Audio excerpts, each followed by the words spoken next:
And we're live. Yay. Hi, everyone. Um, not without technical issues as usual, but we're ready to talk and ready to stream. I hope sound is working fine. Today we invited a Bulgarian bookbinder, who most of people probably know as Stopan, and this is Kalin Daskalov. Hi, Kalin. Hello, thank you for hosting me once again. Yeah, nice to hear you and see you once again on iBookBinding's podcast, live stream, whatever, on iBookBinding's channel. And Pavel joins us from Moscow. Hi, And everyone. yeah, hi, Pavel, nice to see you as well. And well, I guess we'll start right away. We don't have any, technical announcements or news or something to discuss. Just as usual, and we will repeat it, I guess, during the stream. If anyone watching us has any questions, comments, or anything, please share them either on Facebook or YouTube. We will try to watch both of the streams, and if you have any questions to Kalin as well, or to our future guests or something, and if you would like to share from where you are joining us, from which country and which location, that's also always fun to see and to know. We Uh, keep track. yeah, we keep track. At least we try to remember. So yeah, that's it. Kalin, you have some bullet points to check, Yeah. So you had a lot of events since and interesting stuff happening in your life, both professionally and otherwise. Since we last talked, you went to Korea and you participated in a massive event in Venice, and you had some bookbinding projects you worked on. So, what would you like to start with? Well, I think the farthest thing was Korea. I went there between October and November last year, and strangely, it was an event that should have happened maybe 2 years earlier, but due to COVID and all that stuff, it got cancelled many Mhm. times. It was pretty unsure even until the end. But basically, I was participating in two events there. One was a residency program in Jinju City. That's the name of the city. It's down south, the south part of South Korea. So basically, they made the first edition of traditional crafts biennale in this city, because they are a UNESCO heritage crafts city. They work a lot with silk, ceramics, furniture making, and so on. And for this first event, they invited a lot of international participants as well for the Biennale. And as a side project for the Biennale, this was a residency program with 3 participants, and I was one of them. The other was a person from Benin in Africa, and from Estonia. The artist from Benin was working pretty much multimedia, recycled metal, wood, all sorts of stuff, and the craftsman from Estonia was a jewelry maker, and I was the only one making books in the entire event. Okay, that's interesting and pretty unusual. How did this amazing opportunity come about? It was something along the lines of UNESCO creative cities having some kind of like exchange programs because there's a town here in Bulgaria called Gabrovo, and they have this open air museum that showcases a lot of traditional crafts, and they've been developing themselves into promoting contemporary craft as well. And they fall into this UNESCO type of network. So basically it was through them. So this is some kind of new development. Last time we met, you told that you were gonna go there and visit and see what it's all about and give some kind of lecture. And last time I was in that city, it was a very tourist-like thing with traditional crafts and Ether, I think it was called. Ether, exactly. And it was like small things made of wood, a potter, a smith, and now. Do you have a studio there? Are you, or do you come and visit? Do you give courses? What it's like? Well, I think after the change of management a couple of years ago, they're really trying to get into the times and.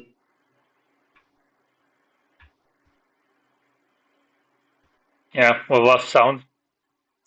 Kalin, do you hear us? We can't hear you anymore. You switched off the sound.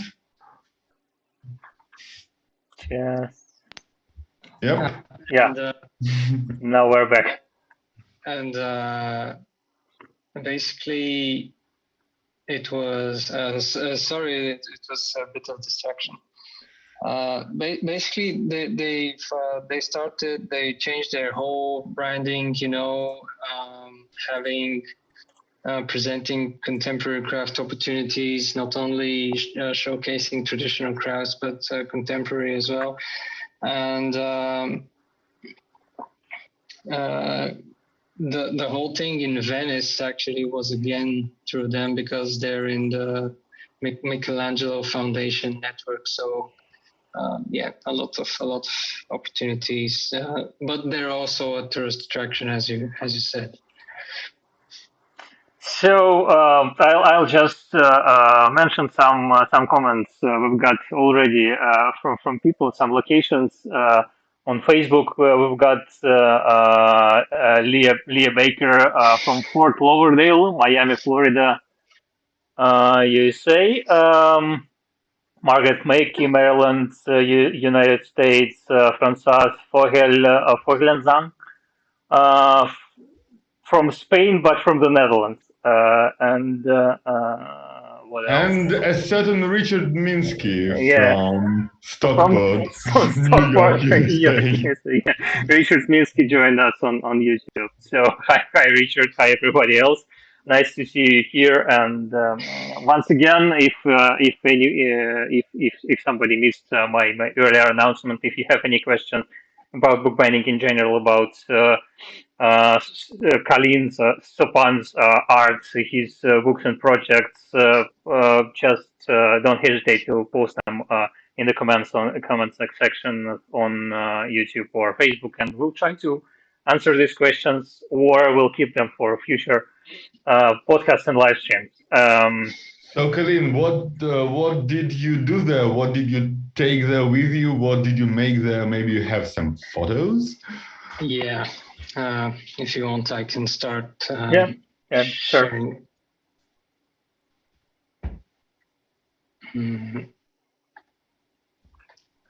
And that was when exactly? When did you go?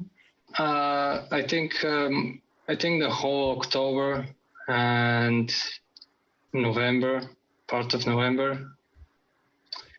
So they're a bit scrambled, the photos, but yeah, one of the first things I got to do there was actually visit some of the workshops of the traditional craftsmen there, and this was a furniture maker that I really liked. He was making this very large piece And I remember asking him, what is this for? Is this a commission for a client, or is it a shrine for a shrine? And he said, I just didn't think I was able to do this, so I made it, you know. And I said, wow, I need to work like that. I thought during our previous recording, during our podcast when we talked to you, you mentioned some ideas and projects you worked on, and it sounded like you follow the same approach in your life or in your craft. I try, but it's hard. I'll show you later the absolute lunacy I'm working on right now. But yeah, we visited a lot of museums.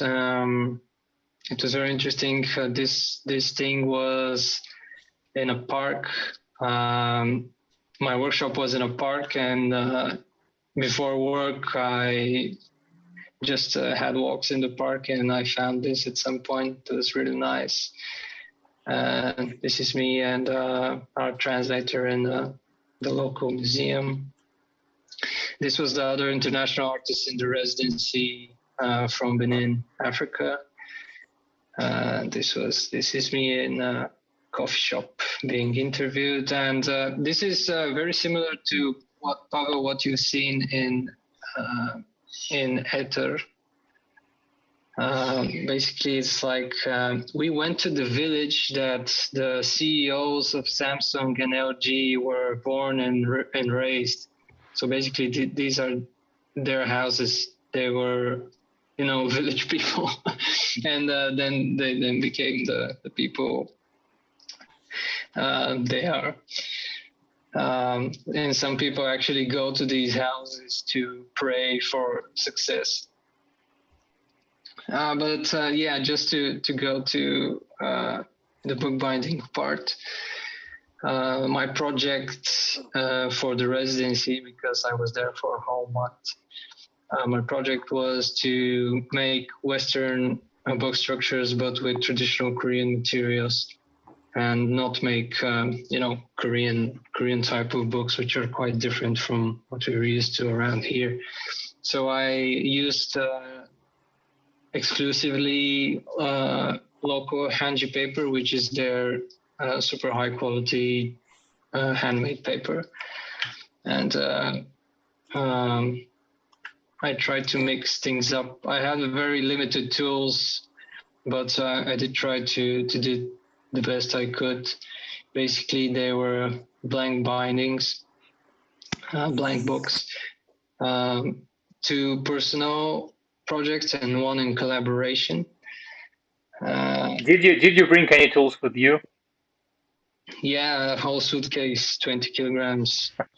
When I studied with Peter Garrity at the American Academy of Binding, he told us that since some moment he started putting a note inside of his suitcase for TCA and for other controlling agencies, because he always has lots of knives with him in his suitcase. So just for them to understand that it's not because he's some sort of maniac or I don't know mass killer, but it's a professional set of tools. I understand. I had a fear because I saw a sign that I have to declare all weapons, knives, and so on. I was wondering what to do. But the 2 books I made personally were these 2 like millimeter bindings. And the first one is 3 layers of hanji paper as a covering material. And the second in the back is local silk fabric as a covering material. So basically all Korean material except the leather, and everything else is local. And what about the decoration of the covers? I really didn't have much time, so the one in silk is just something, something classical that I just thought of. But the ink drawings on the paper are these type of Bulgarian inspired that I usually make for my own books. I didn't have much time, so I did an elaborate ink drawing in Bulgarian style on the cover of this book. It was quite stressful, yeah. It looks beautiful. Thank you. But I was supposed to have 4 weeks time, but I actually did all the 3 books in 2 weeks. So it was very, very hard work every day. This is the workshop. It was the workshop of a master metalsmith, and he made basically furniture fittings mostly, and some kind of souvenirs. And I used one of his workbenches, but it was a bit hard to use because people there are sitting on the floor usually, so the benches are very, very low. And I tried it, but my back hurted like too much. And I asked for a chair at one point, and but that didn't make things easier because still the table was pretty low. So I was in basically a lot of discomfort, and couldn't wait to go back to lie in bed. But this is Master Tegio. He's the metalsmith.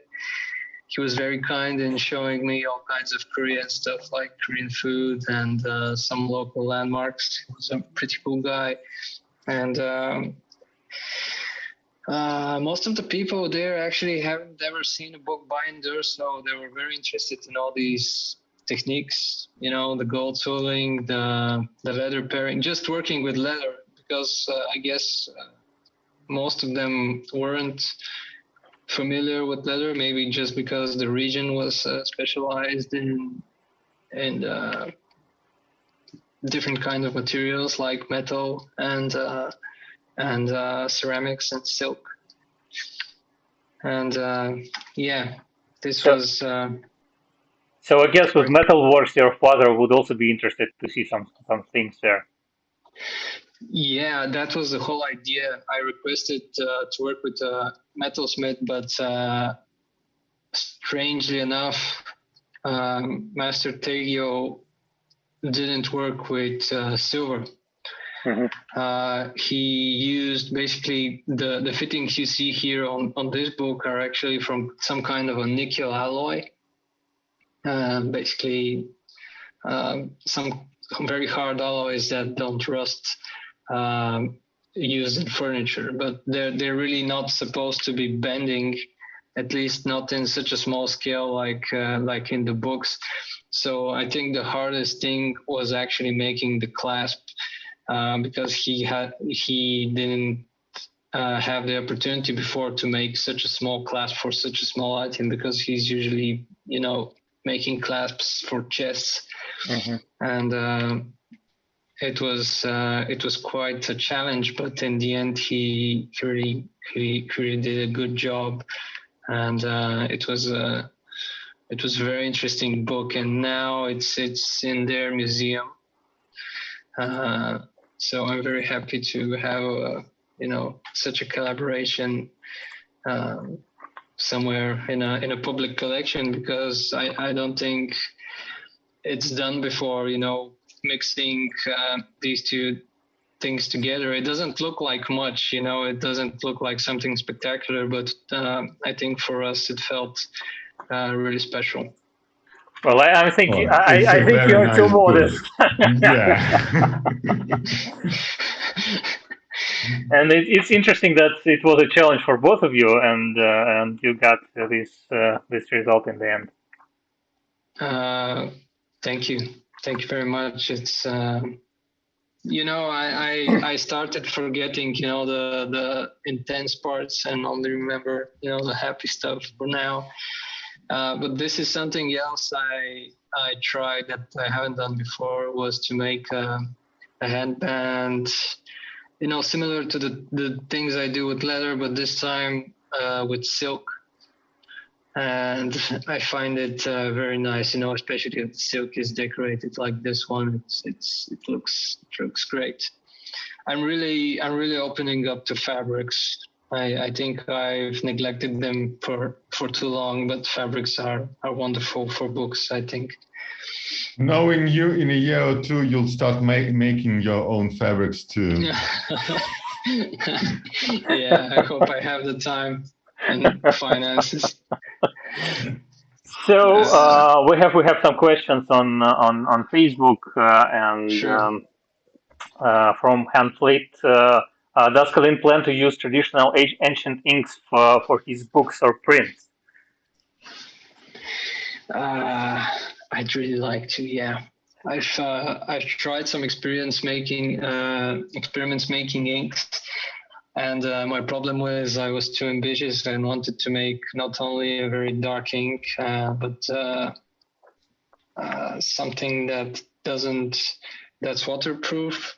I forget what it was, but actually I didn't quite get to mix the chemicals right, and everything turned into a goop. It's like discharge on the bottom, absolutely disgusting, hard to clean. So I took a break maybe for 1 or 2 years, but it's still on the back of my mind. Maybe it was some double use technology, and you had to find some use for this group. Yeah, just for a warning to everyone: don't mix gum arabic with borax. Just don't, because the problem is that if you want to make water resistant ink, one of the other people just use shellac and some kind of pigment. So shellac dissolves in water only with borax. And if you want to make this consistency thicker, traditionally other inks used gum arabic. And if you add gum arabic to this borax solution, it becomes a horror show. So don't do it. I think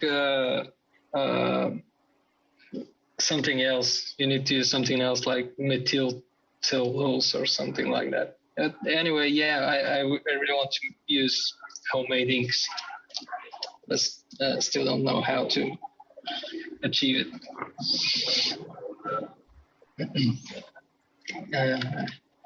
Anything else from the chat?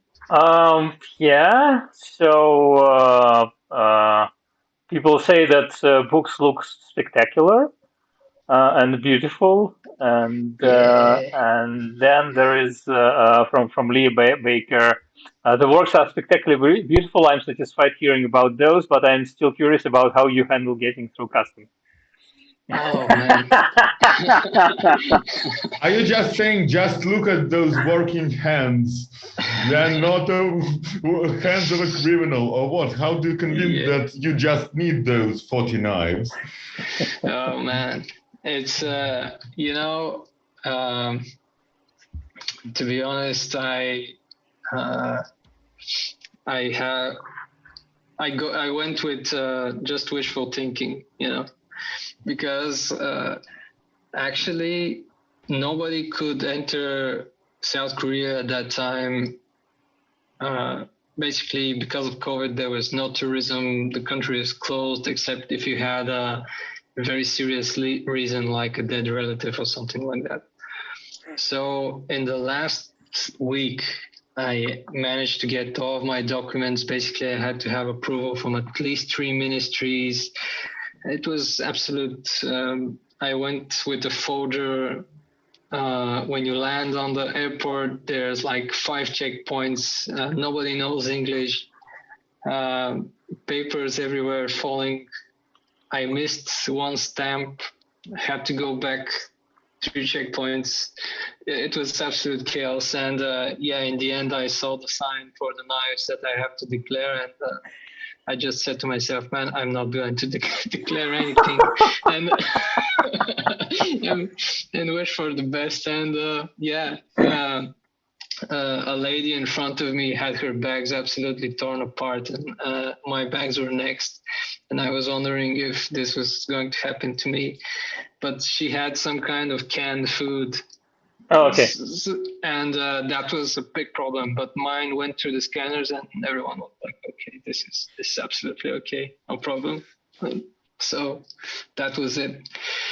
Well, I probably can add a bit. I also traveled with bookbinding knives not once, and I didn't have any problems really because, well, usually you can see that it's a diverse set of tools, and usually there are not only knives but also some other tools. And either you are, absolutely insane maniac, or I don't know what. And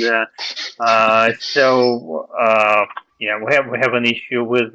Did you switch off your PC or something? Because the stream.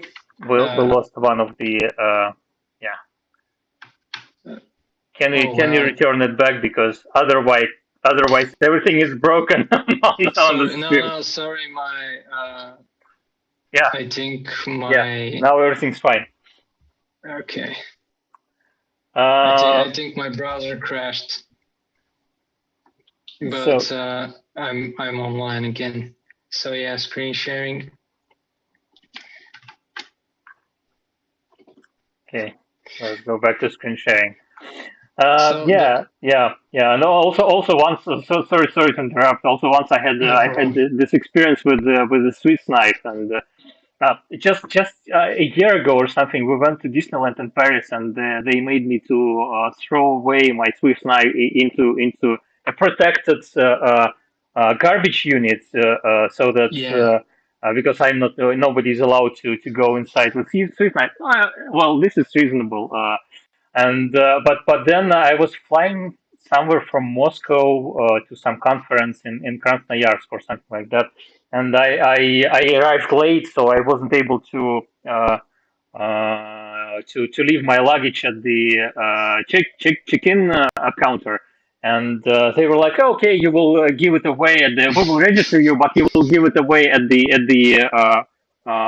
airplane where the strollers are given away."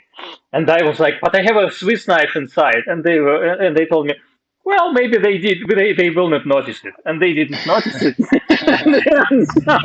So, here for security. Sorry for this tangent. No problem.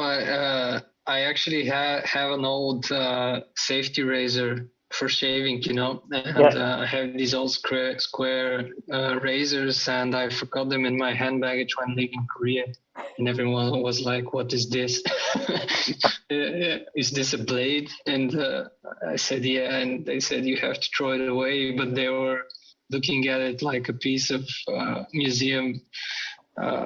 Museum exposition. Yeah. But blades and lighters and everything else at the airports is a no-no, I guess.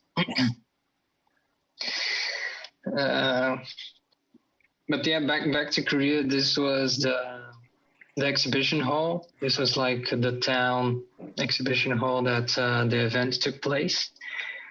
And I brought the Pillars collection for this event. So these were exhibited with the other international, and local artists in the Biennale, while the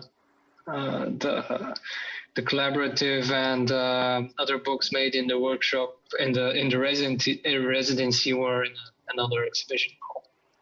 So can you say a couple of words about the Pillars project? Because when we talked during our podcast a while ago, you haven't completed yet. I think it was a later project.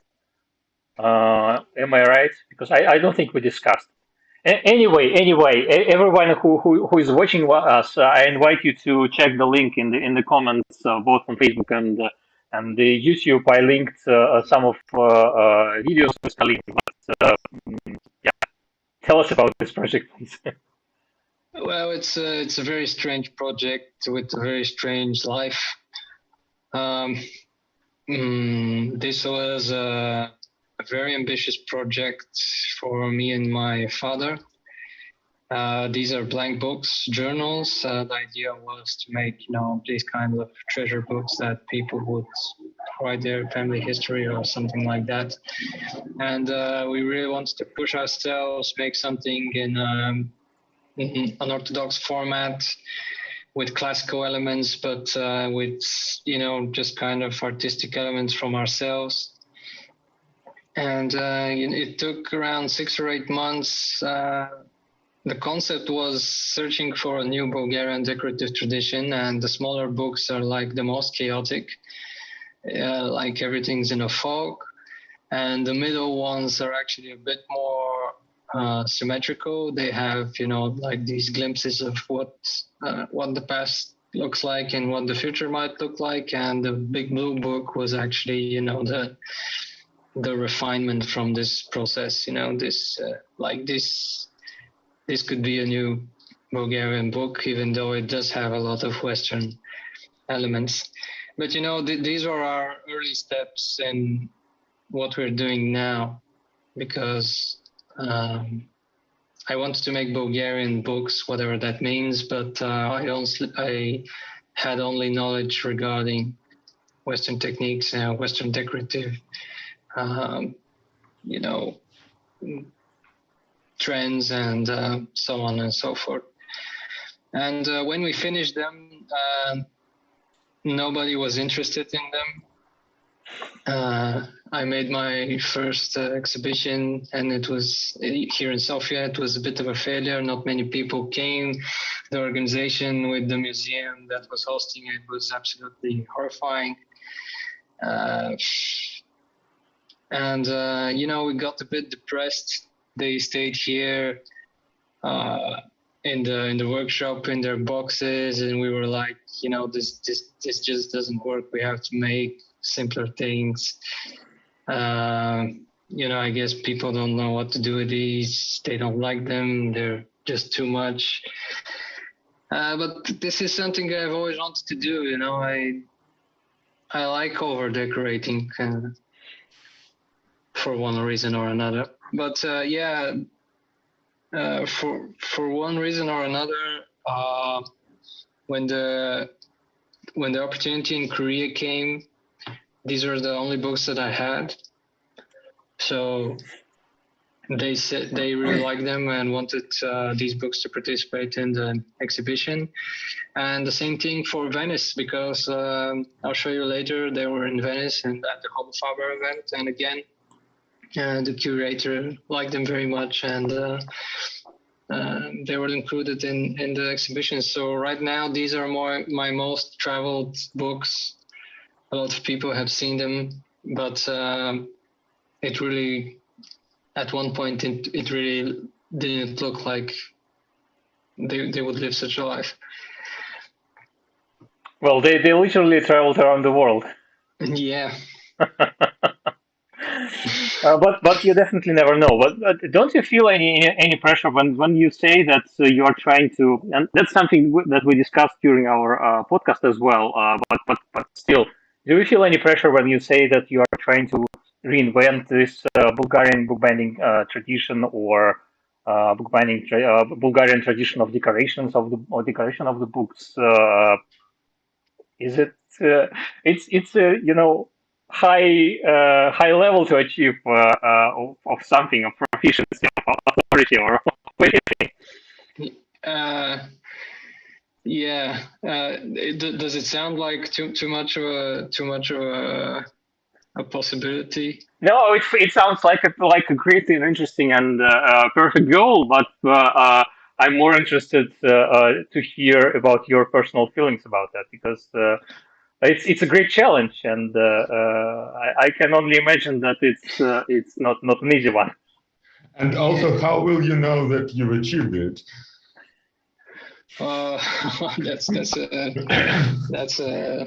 That's a tricky question. But to answer Stopan first, I don't think I feel any pressure from anybody else except myself, because actually this is a very selfish endeavor.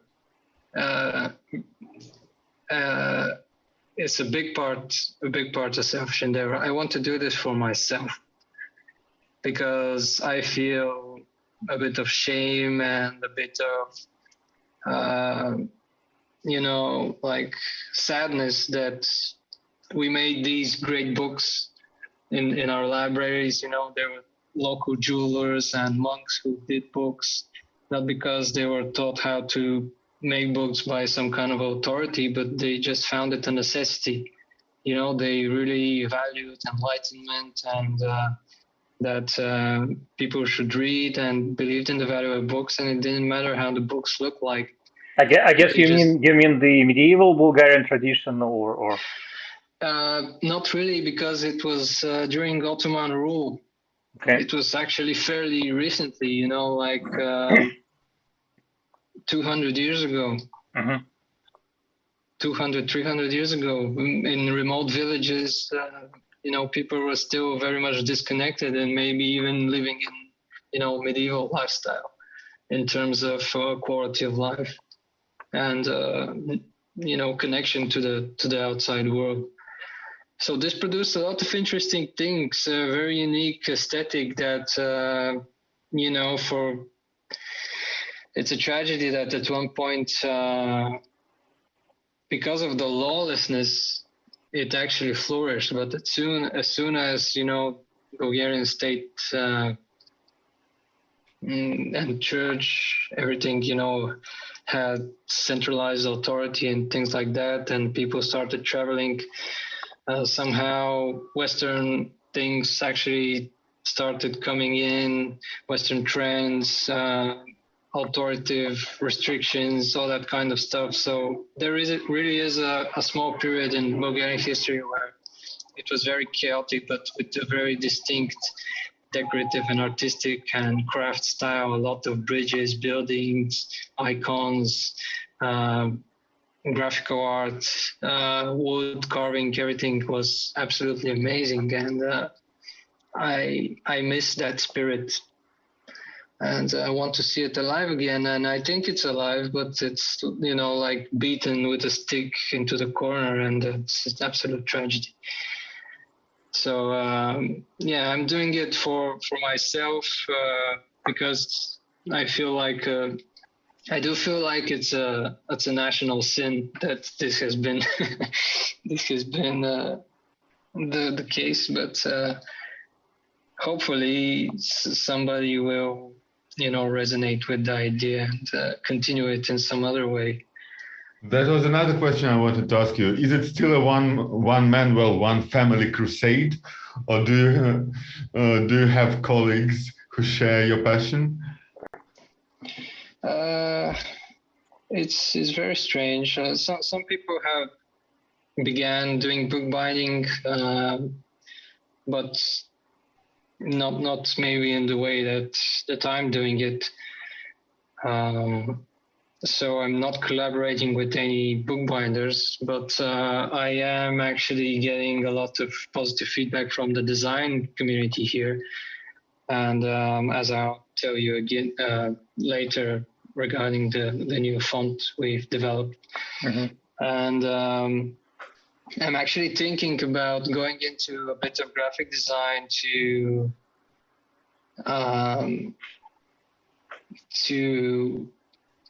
get more into that, because a lot of physical objects now are actually done with the help of digital technologies. Even letterpress printing now is made with vector graphics made into a magnesium plate or photosensitive plate. Yep.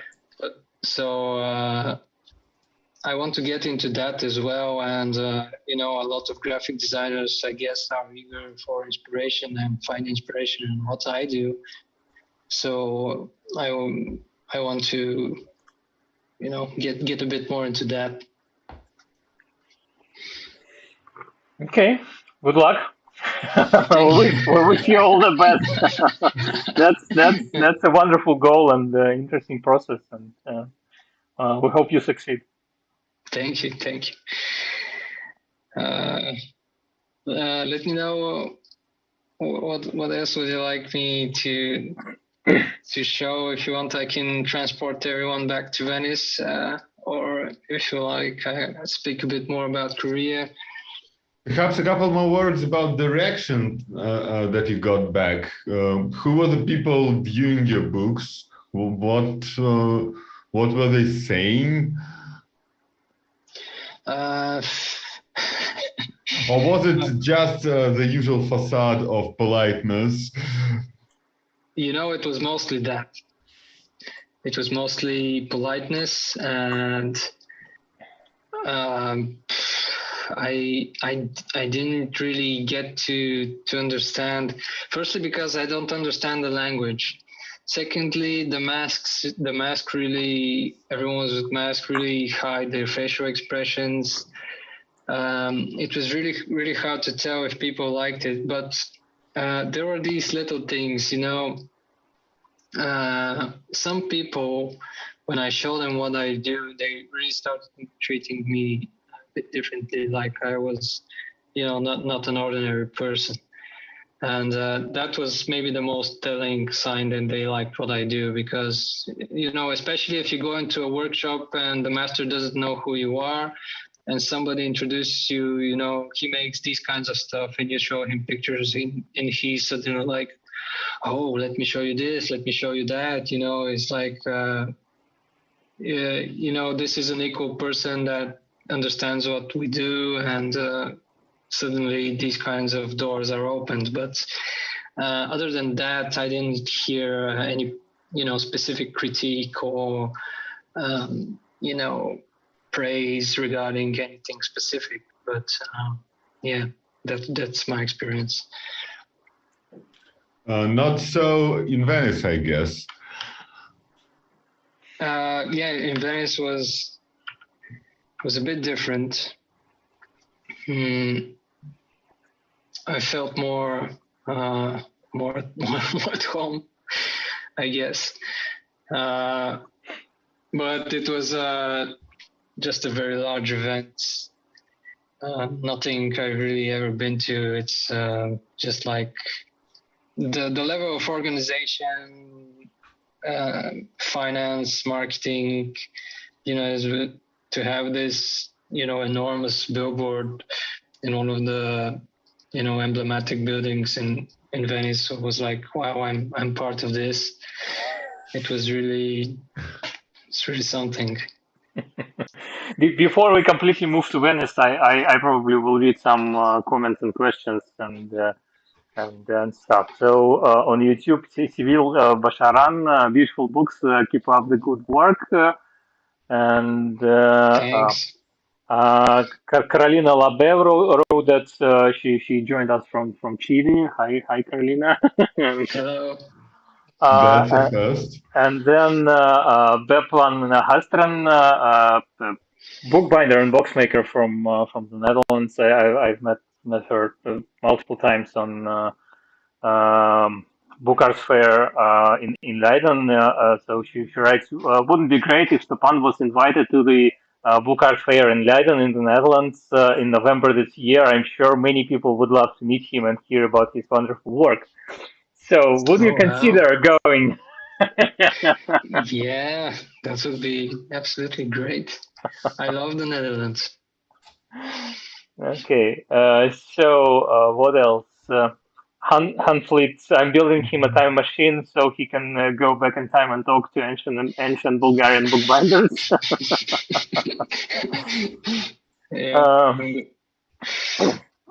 And then Leah Baker, wow, not interested, rough, but I guess it's about people who weren't interested in the exhibition or something.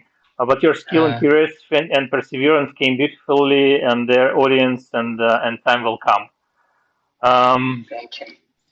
So yeah, I completely agree. Oh, Mark Cockram joined us from London. Pavel, are you here with us? Mark joined us. I'm reading the comments to Mark. Hi. And another question from Civil Basharan. How long did it take for you to get to this level of craftsmanship?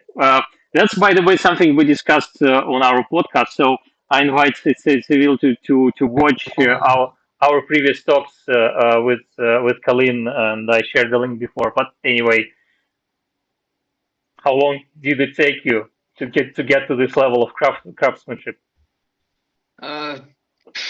What what level? Oh man, I don't know what is my level of craftsmanship, because I don't think very highly of it in terms of technical excellence. When did you start making books? In 2013, I started the hobby. For my first books were then. Were made then, and but I think I seriously started in 2015. Okay. Well, that's some sort of an answer. Yeah, but and have you become any less critical of yourself with time? I don't think so. Because last time you were equally dismissive of your work, and it only got more impressive. Yeah, but in terms of skill or in terms of concept and complexity? Because in skill, I think I've actually downgraded a lot of things, because I do gold tooling less and less, and actually some part of the interesting aspects of my work comes from what is an adequate replacement for gold tooling, because I can't do that well enough. I don't have the time to practice every day, and it's a shame of not being excellent at something. So you either make a lot of things at a particular level, because it's it would be a shame to make a great book and tool it poorly, or make a wonderful gold decoration on a not so well made book. So yeah, I try to find a balance, what I'm good at, and what will look good. But I don't strive anymore for technical excellence, so to speak. It's not really my strong point. Well, this is one of the parts of the process. Firstly, trying to get your skills on certain level, but then optimizing the processes, and you can't always spend the same amount of a lot of time on the same processes. Sometimes you have to save your time and then choose and make choices. So that's just part of the craft and part of life, I guess. Yeah. And one of the reasons I do artist books mostly now, because this type of work not really suited for craft bindings, but yeah, that's a different topic, I guess. Okay, there are some more questions, but I guess I will keep them for a bit later. Should we talk about Venice a bit more? Yeah, I'll try to get it without straying too much from the topic, but these photos are actually from. But we are not seeing any. Yeah, you stopped sharing, so you need to return to sharing first. I'm still getting used to this. Sorry. Yeah, it's fine. So we. Yeah, obviously, as everything glitched today, and I wasn't even sure that we will be able to stream. Everything is going perfectly. Yeah, perfectly as usual. Nothing works. So, what was it? What is this event, and how was you chosen? How did you find out about it? I found about it because from 2018 or 19, I was invited to take part in the online guide for Michelangelo Foundation, which is the Homo Faber guide. Basically, they tried collecting craftsmen from Europe that strive for excellence, or disappearing crafts, or that kind of stuff. And what was really interesting is they had like a very, very long questionnaire and, very hard selection process. Me and my father answered very, it was not a test, you had to write the answers, and there were like 50 questions, what is tradition for you? How would you define, skill? How important for you it is to, pass down what all these kinds of things, and you don't really know what's the right answer. So, and that's a good question, by the way. How is it important for you to pass down the skills you got? More and more, and Okay. slowly opening up for it. Okay. But yeah, so they had an event like this a few years ago. Again, due to COVID, it was postponed. It was in the island of San Giorgio in Venice, the Fondazione Giorgio Cini, which is this big complex, very old, very spectacular, and was completely transformed for the event. I was there were over 50 exhibitions. I was in the Next of Europe exhibition.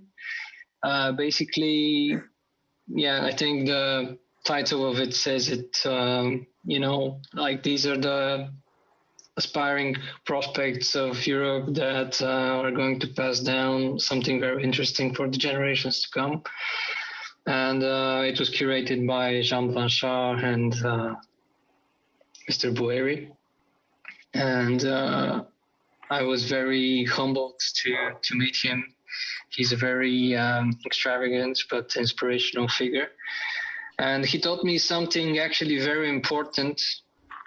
And I've been hearing the same thing from a collector that actually has my most recent works, and they really value artists and craftsmen from Eastern Europe and this whole region, because I guess I'm not sure, but I guess there's come to a point where a lot of Western artists and craftsmen tend to,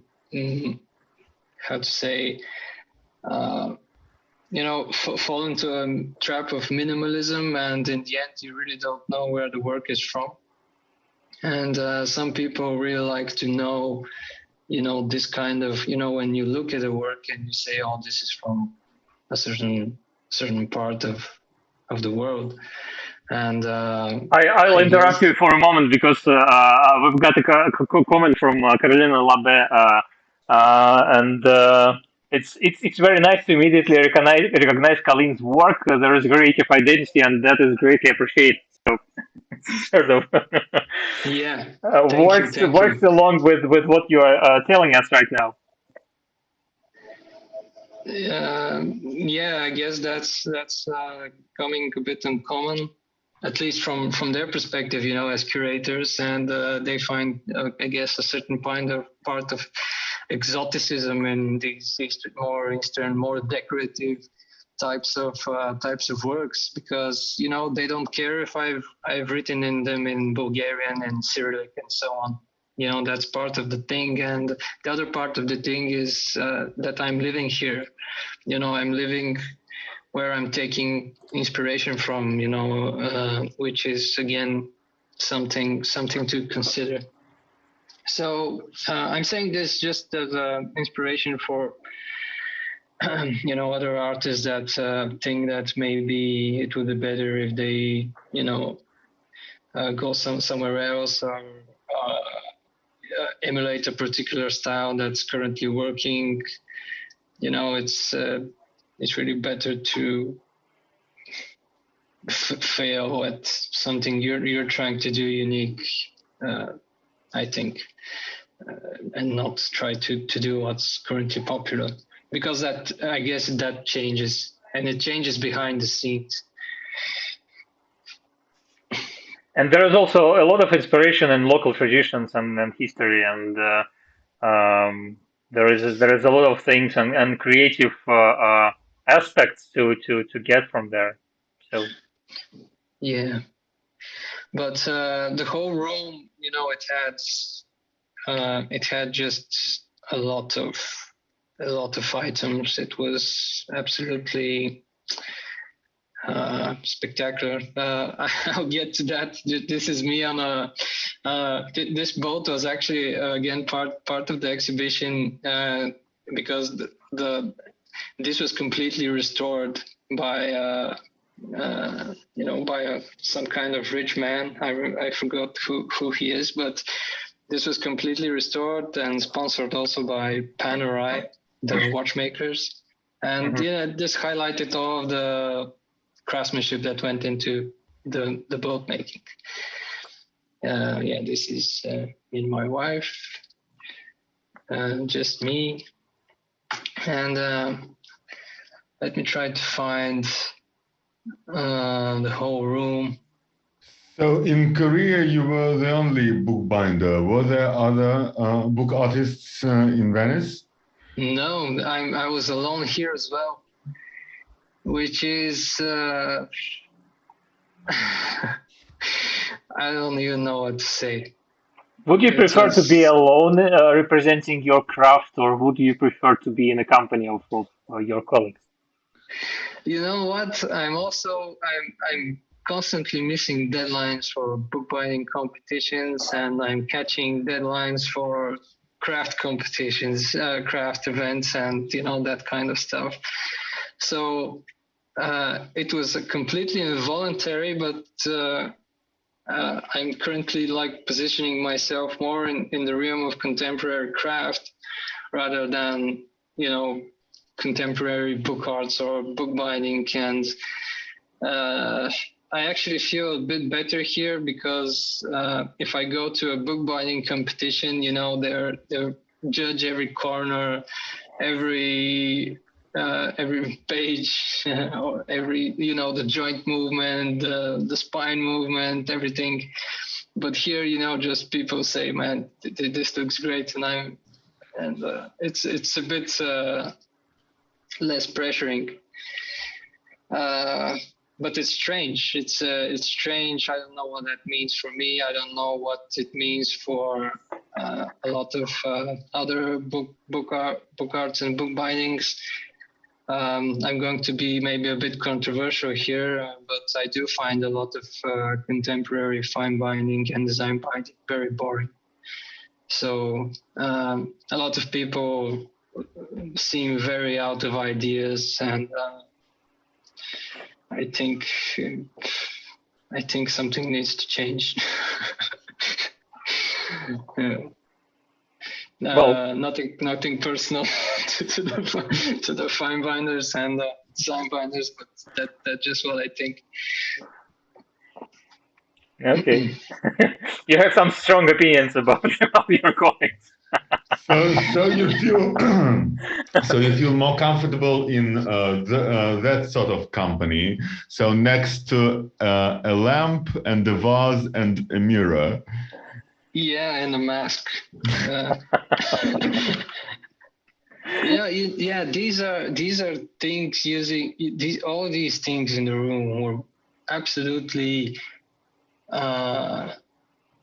They were brave, A lot of them you might say this is ugly, this is unorthodox, this is not functional at all. But at the same time, it was very bold, very interesting, very, again, requiring a lot of skill. Most of these things were not just some kind of intuitive self-expression. This was calculated, which is very interesting. Calculated and time-consuming. I saw a knife that was selling for 1 million euros. It was just a different way of looking at craft, and I don't think bookbinding should be out of it. I think it is an excellent form to make contemporary art and to position and to position it in that context. And these events help out a lot more than closed, bookbinding events, for sure. In doing that, in getting it out of the context of that closed space where only book people talk about books. It's interesting that you mentioned the price, and I just recently shared our talk with Pavel where we discussed book sculptures and sculptures made with vintage types and all the other similar sort of things. And there was some discussion, and one person told that she prefers to, if she upcycles or repurposes any old books, she prefers to use cheap books and not something expensive and valuable. And then there was another person who was sort of upset that somebody would value books according to the price, not according to their cultural value or something like that. And that was a stretch, this comment. So but still, when you're creating a thing, I guess you should consider the price. And in the end, you are working, you need to earn money, and well, why not think about making your objects more expensive? Why not? Yeah, it's actually very liberating for craft, because for many craftsmen, the price of their craft is basically a simple equation of time x materials equals end price. Yeah. But if you use those skills in a more conceptual, more artistic type of way, they're the same skills, but this equation completely falls apart and is not valid anymore. And for a lot of crafts, I think the reality is that because they are not usable anymore, because you can buy glass cups from IKEA for $1, they automatically, without you wishing it, actually go into the realm of art. A hand-blown glass cup goes into the realm of art because you don't buy it because of its function anymore, just like you don't buy a painting for its function. So I think that's the fate of many, many crafts. They're just another art technique from now on. I think we discussed something similar with Daniel Kelm as well. When he told us that as far as he's making artist books, he prefers to focus on the artist part, because if he's selling his works as objects of art, they sell for a much higher price than if he sells them as books. So yeah. That tells you a bit about the market, about the people who are buying these things. Well, in my experience, the people who buy these types of book arts are actually very well versed into the other aspects, like craft binding, history of bookbinding, and fine binding, design binding. They have all that in their collections as well. Mm-hmm. But the price range is definitely different in the artistic types of books. Pavel, you have something to tell us. I was wondering, this event looks like an awfully good chance to find new clients. If you don't mind me asking, were you successful in making useful contacts there?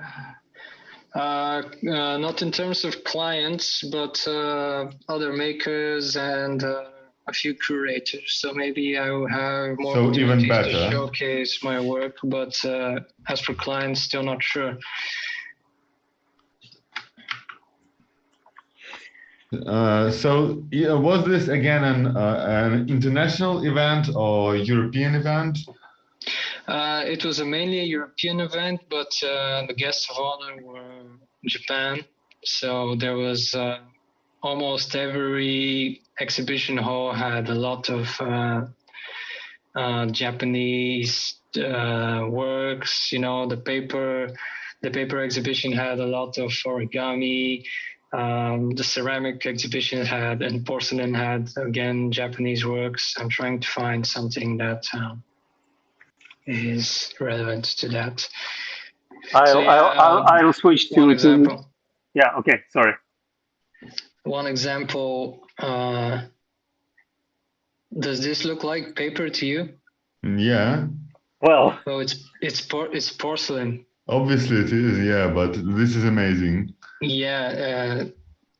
It had such examples, just absolute mastery of the material, to make porcelain look, have such a texture, such a feel and look as it was paper. But yeah, these were like some of the Japanese examples, and this was a Japanese room as well. But unfortunately not very good photographs. But the objects themselves were absolutely fantastic. When they say they really want to showcase excellence in craft, I think the whole event was uncompromising excellence in craft, absolutely. Even if I wasn't participating, I think this would be the most relevant event to go for anyone who is dabbling in some kind of craft in a contemporary sense. Absolutely amazing. So worth visiting next time they hold it. Yeah, it's going to be next to be in 2024. Mm-hmm. Okay. I hope we'll still be in Europe by that moment. Yeah. So I'll return to some comments and questions. We have Zet Asmi, hi, joining from Eritrea, and we had viewers commenting from Africa, but not from Eritrea. I don't think so. We didn't have anyone from there yet, or at least saying out loud. Hi there, nice to have you here. And what else? There were a couple of questions there. Let me find it. So Leah Baker once again, I will be traveling in West Europe later this year. My 17-year-old kid is doing some book making, binding, repair. Do you all have suggestions of places to see related to book arts or book history? And everything broke here. Now we have two connections from Stopan from Kalin. Really? You need to kill one of them. Well, three of them, I'd say. We have two connections of the same name. Try to kick one of them. If I kick you out, you wouldn't be able to rejoin later. No, I mean Stopan PC, one of the PCs. You have to do that. Yeah, the first one. Sorry. Every time I stop screen sharing, it crashes my browser for some reason. I'm sorry.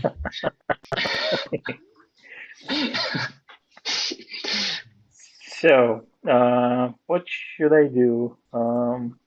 I don't want to kick you out because you wouldn't be able to reconnect later with this PC to this call. And could you like mute one of them so we know which one of them it is?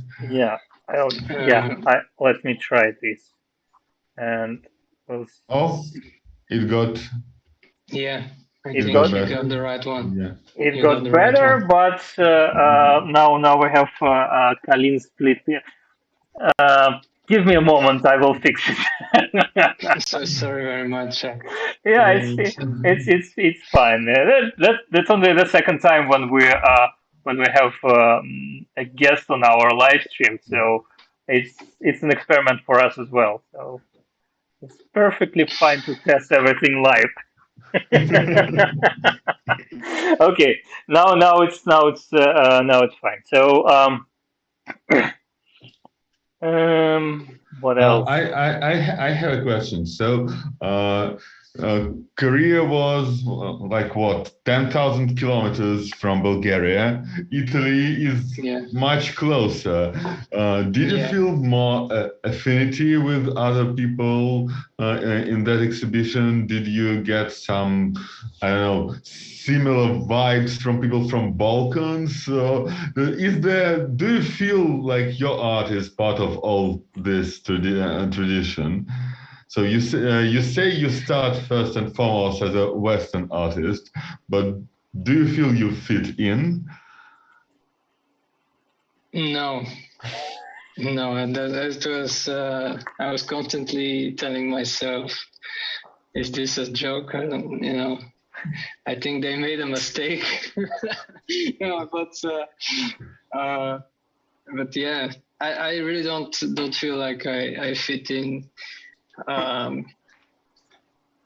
don't know what's the problem. It's some kind of internal issue, I guess. It's because I try not to, let it stop me, because I could always, say I don't want to participate in these kinds of things, but I really do. But I have these internal things going on. But I don't have a proper explanation for it, to be honest. So let's return to Leah Baker's question. Do we have any recommendations, suggestions of places to see related to book arts and book history? Kalin, let's start with you. Do you have any recommendations, bookish places to visit? Maybe something in Bulgaria.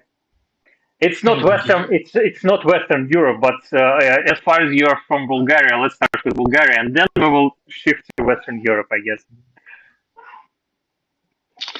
Well,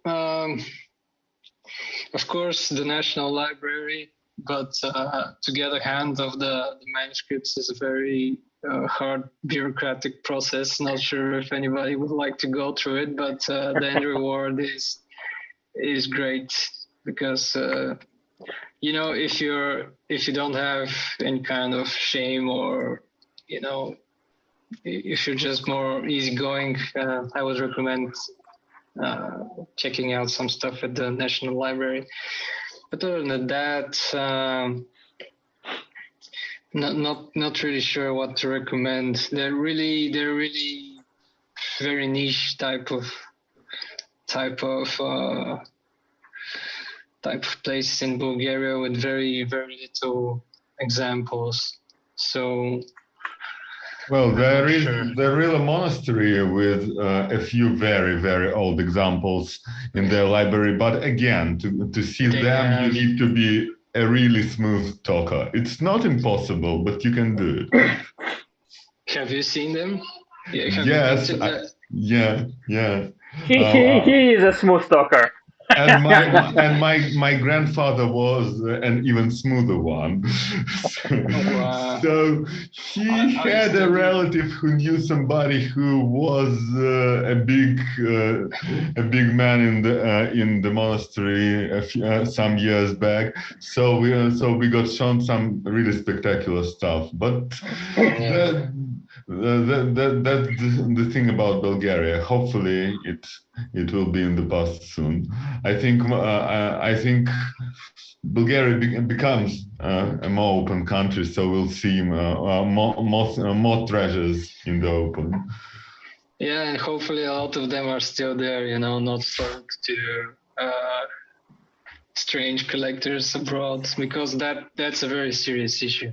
I know. We have a lot of lists that some books should be at a particular place, but when you check, that book is not in that particular place and nobody knows where it is. And that's a real shame. But perhaps for a Western tourist who's not familiar with the church tradition of bookbinding in Eastern Europe, there is a place to go. There is a museum of Bulgarian church. I'm not sure what it's called. Either Patriarch's Museum or a seminary museum, right in the center of Sofia, and you can see all those gold bindings with stones. Some of them rather spectacular. It's just that we got so used to it. Just today, I went to a museum that had 12 1.5 to 2 meter high gold book bindings. I mean, you just get used to it. But I saw a Chinese tourist. I don't know how they got here, but they were amazed. They were photographing it from all sides and are we going to talk about it during next live stream or I know the name for the stream, gold. Perfect.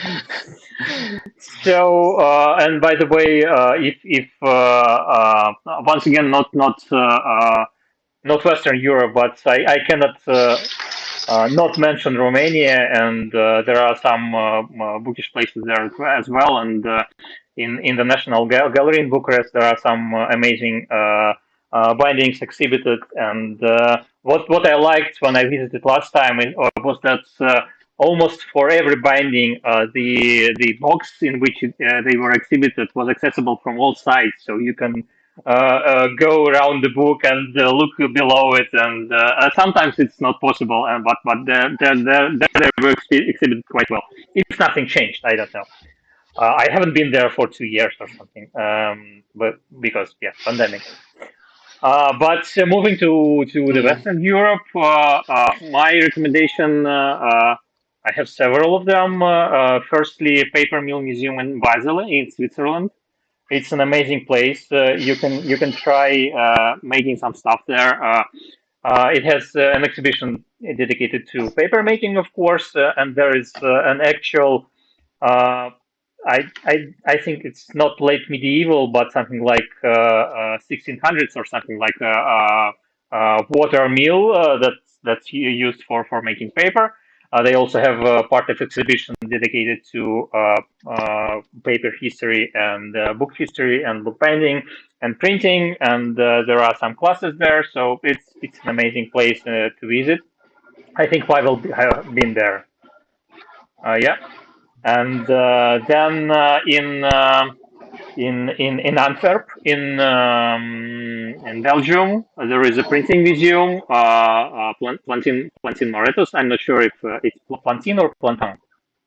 Is it a French or no? It's or Flemish surname. Root. Yeah. So then Plantin Moretus Museum. It's a print house museum, which is also quite spectacular.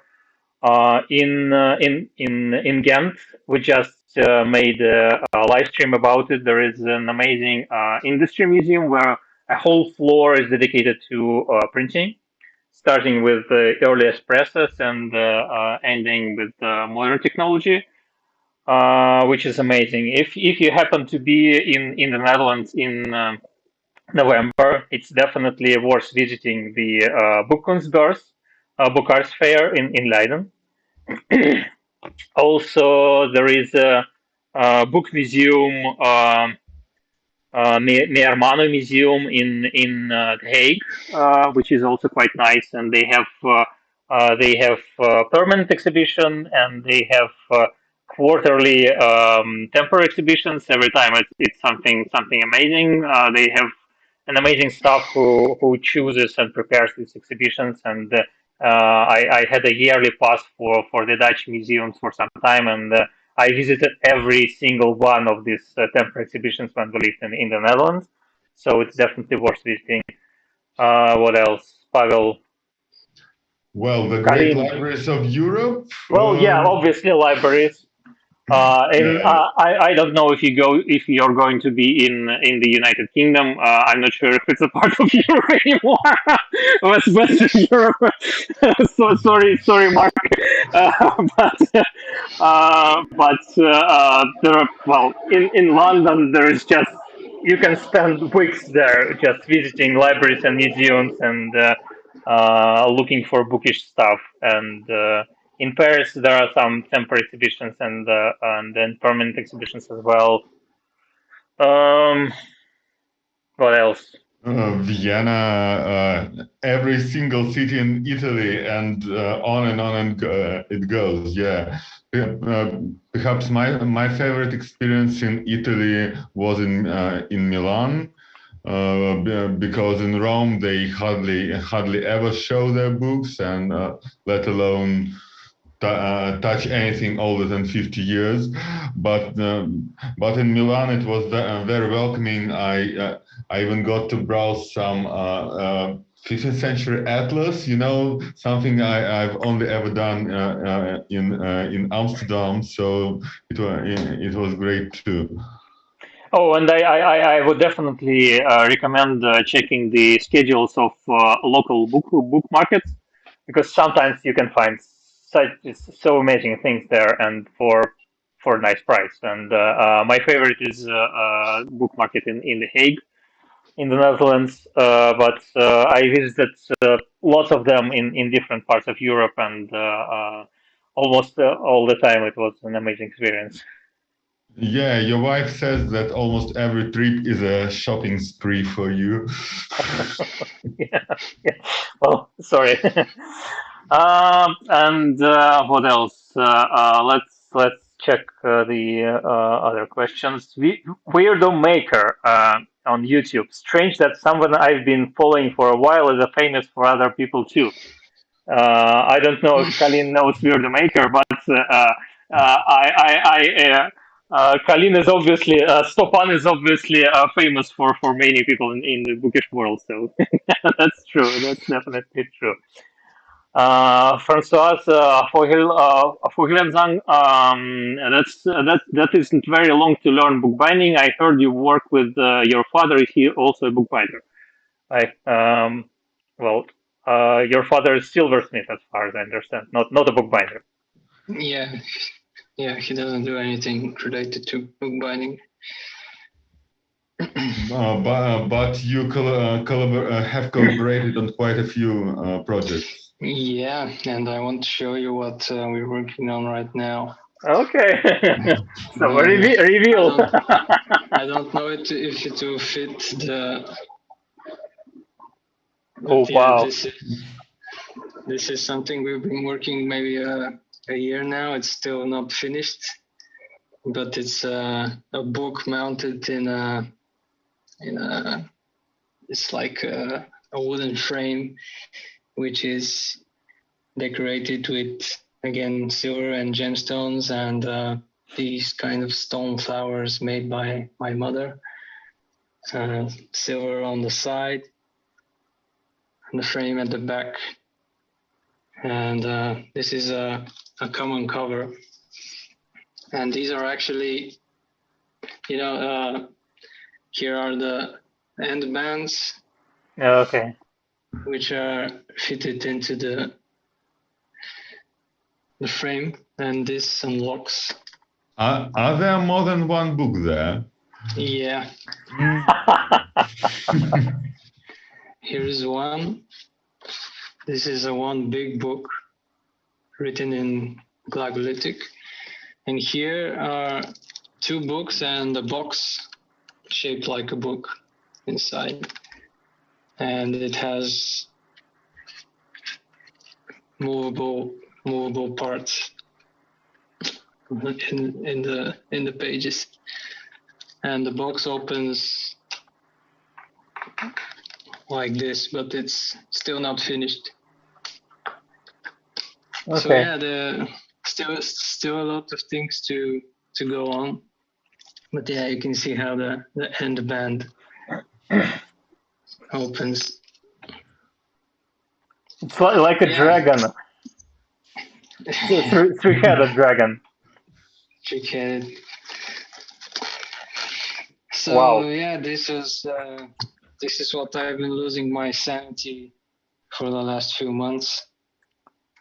And is the Glagolitic book handwritten? Yeah, everything's handwritten, hand printed, hand carved. The linen prints, everything.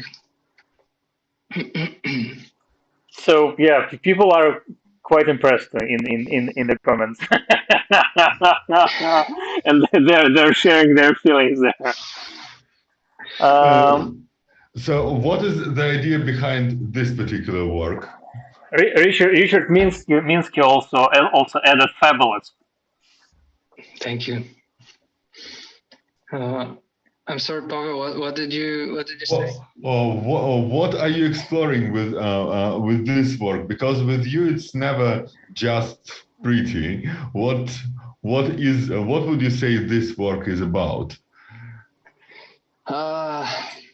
It's about it's combining two legends at once. There's this legend that it's very common in the not only here but in the neighboring countries where people are building a bridge and it's falling all the time. So one of the bridge builders dreams a dream that he has to incorporate his wife into the bridge so it will stand. And that's basically the song, the story, and it starts and ends there. And I've always wondered, in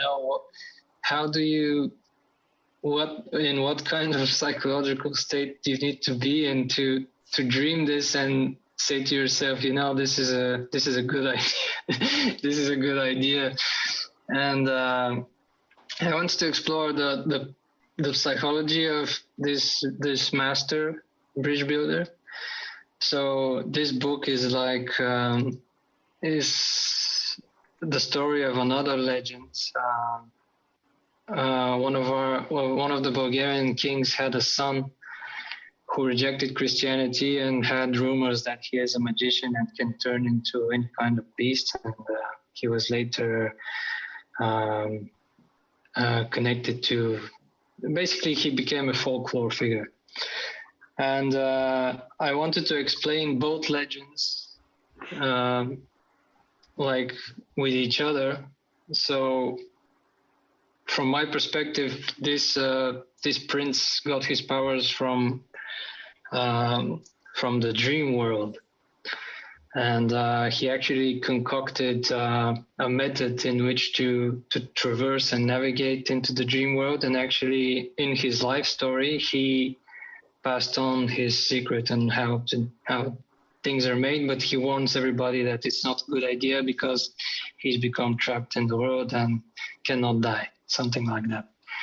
So my interpretation of the bridge builder story is that the bridge builder was so frustrated to let his bridge stand that somebody told him about this text, and he wanted to learn these dream powers of her so he can build his bridge. But in the process, he went mad. And, that's why the song says he dreamed the dream that he should build his wife into the bridge. And that's why he did it. Because in my mind, he was crazy.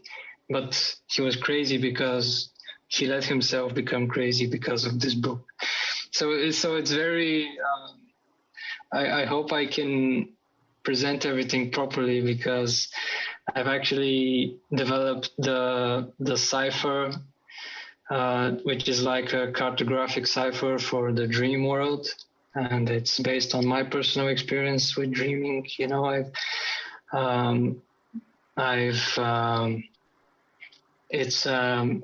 It's like almost like a code, like a software where you go from one position to the next in a logical manner, and it has a particular type of very short language. Like, imagine if you have a language with only 7 characters. So it still has meaning, but it's like very, very, very condensed. So half of the books is actually this type of code, and you use these movable parts to actually interact with the code.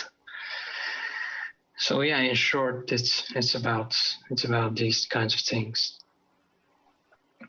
Interesting. I should probably add that both Pavel and I can imagine a language which even has only two symbols, zeros and ones, because both of us are programmers. Yeah. Zeros and ones work for us. But it's interesting how everything connects and how you implement it in real world. And this book is definitely something that looks like that it came from a fantasy world or from, I don't know, a computer game or something. And I really like the moving parts. I was recently digging into the late Renaissance, early modern scientific books with moving paper parts inside them. Like they often call them paper instruments. And they're really very detailed. Some are very detailed. Yeah, sometimes they rotate, open up. There are layers. So yeah.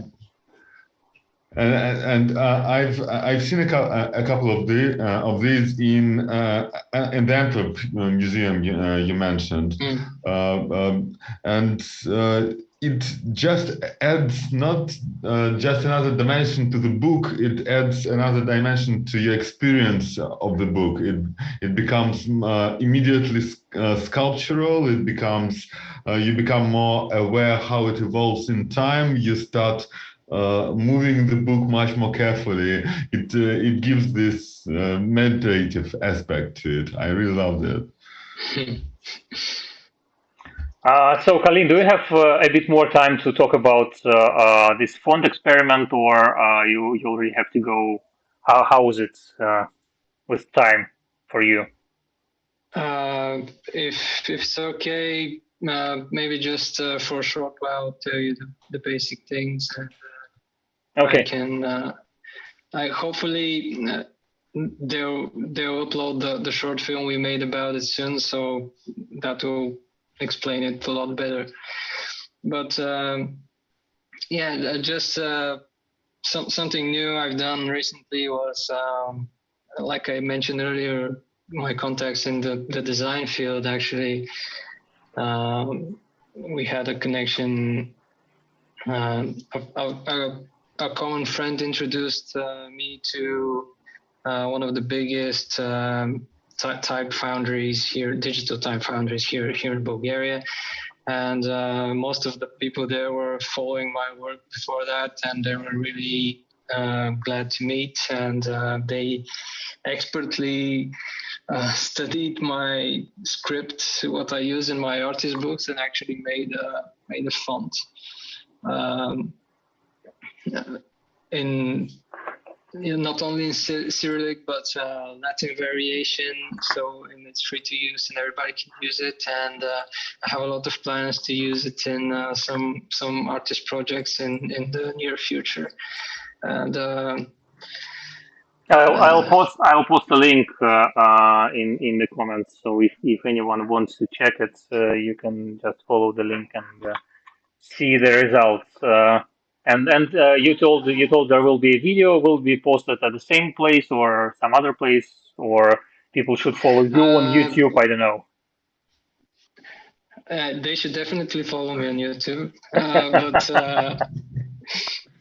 still not sure where exactly will be posted. But I will for sure use all my channels to promote it wherever it's uploaded. But stay tuned for it. You can use it. I'll be very glad to see how people actually interact with it. And it's a great project, and hopefully we'll continue on someday with Glagolitic. Yeah, that would be interesting, and that's, I guess, something we would also like to discuss again on our podcast, because we've already talked about Glagolitic both with you and separately, and that's an interesting topic to cover and to talk about in the future. I'll just pretty fast will read what else was there in the comments, and I guess we will let you go then. So Daria Welch Wilbur, hello from Mexico. Hi, nice to have a person from Mexico joining us. Leah Baker, impressed, what gorgeous work, and I love the pieces with the family and combining the legends. And thank you for the font link. that asked me, the person from Eritrea, how are the book cards or artist books regarded when you enter into broader craft and art spaces? And I guess we'll keep it for the future because it's really interesting question. We talked about it a bit when you discussed Yeah. the Venice exhibition, but that's a great topic and a broader topic. We probably will invite somebody else in the future as well, and maybe we will talk about it, and we'll keep it. So stay tuned. Subscribe to Kalin's channel on YouTube. I posted the link. Subscribe to our channel if you're not subscribed. Subscribe to our Facebook. Smash that like button. Yeah, yeah. Any plans for physical type founding too? No, not really. I plan on exploiting all of the comfortabilities of digital printing right now, but it's just too much work. I already do things slowly enough, so I'm figuring out how to make my life easier in some aspects at least, because if I could afford to make one book for 10 years, I would, but I don't think I can. Not yet. Yeah, not yet. Okay, great. It was a great pleasure to have you here today. Please check the links down below in the description. The links to Kalin's work are in the comments, and I will also add them to the description of the video as well, so that you can follow them. Please check our link to Patreon. The support of our patrons is crucial to us because we pay for editing of the videos with this money. And we need more to make French and Spanish episodes finally finish this work, because we need some more editing and translating to do. And what else? Subscribe to everyone, like, and join us next time, probably in 2 weeks. That's the most important part. Join us next time. Time. Thank you everyone for staying with us. Thank you everyone for joining for a moment. Yeah, have a good evening, everybody, or day. Bye. Bye. And we will stay for 30 more seconds before the stream ends for everyone.